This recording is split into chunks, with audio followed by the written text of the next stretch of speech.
Today we're going to talk about startup cost of a virtual assistant business.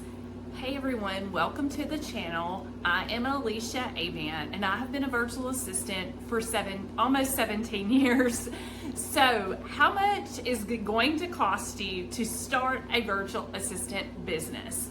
I am glad you asked, because that's probably the biggest question people have when they're getting started, aside from the fact of how am I going to get clients. But you have to decide how much you can spend, because honestly you can start for very little or you can go all in and spend a lot of money, which I do not recommend. So how much is it going to cost? We're going to talk about, do I have to have a website? Do I need a dedicated phone line? These are all the things that I wish that someone would have taken me by the shoulders, looked me in the eyes and said to me, slow down. But unfortunately, no one did that for me. But I'm attempting to do that for you, because I don't want you to spend money too fast. I spent money when I didn't have to spend it, and I'll admit that. In fact, it's going to sound crazy, but I went to the bank and took out a personal loan for $3,000.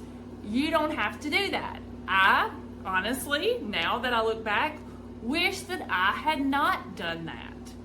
And the only thing of real value that I spent money on was some online training. The online training I took was for the basics of business, and it was the most valuable money that I spent. Let's just talk about the basics that you do need.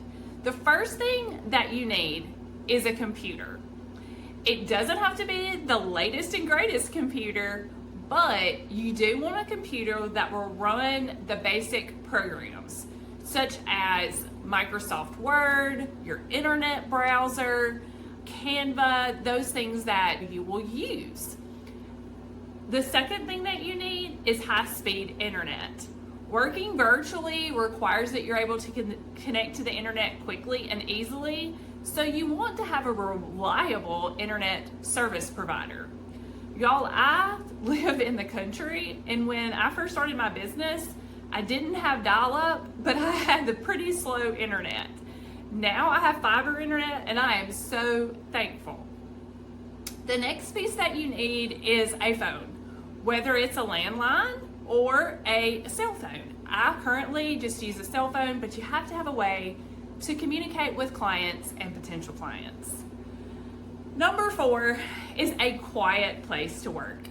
Though it doesn't necessarily have to be an office, it's nice to have a place to call yours when you are working. I started out by claiming a corner of my bedroom.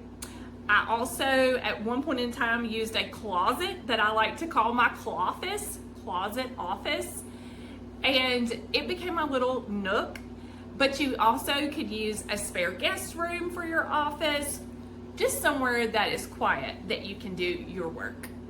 So as you can tell, you don't really need a lot to get started, and you want to have a way to start your business. A website is a good piece, an additional piece to this. If you were able to invest in a website, I personally built my first website, so my investment was the time that it took for me to figure out how to do that. And that has gotten a lot easier over the past 16, 17 years than it was at that time. But a website is a great addition to that piece. Or you could create like a PDF or a downloadable from using Canva that highlights your skills, your expertise, your rates, your services, all of that type of stuff. And you can email that to someone in lieu of a website. It's more like a portfolio of sorts. So I recommend either of those. But getting started as a virtual assistant does not have a lot of startup cost. So I want to encourage you, don't let the money stop you from starting your VA business. If you want to learn more about becoming a virtual assistant, I do have a basic course available on my website. at virtualassistantadvantage.com. And I would love for you to come over to the website and give it a visit. It has lots of free resources there as well. If you are enjoying my channel, if you would hit that subscribe button, I would love that. And thank you for watching.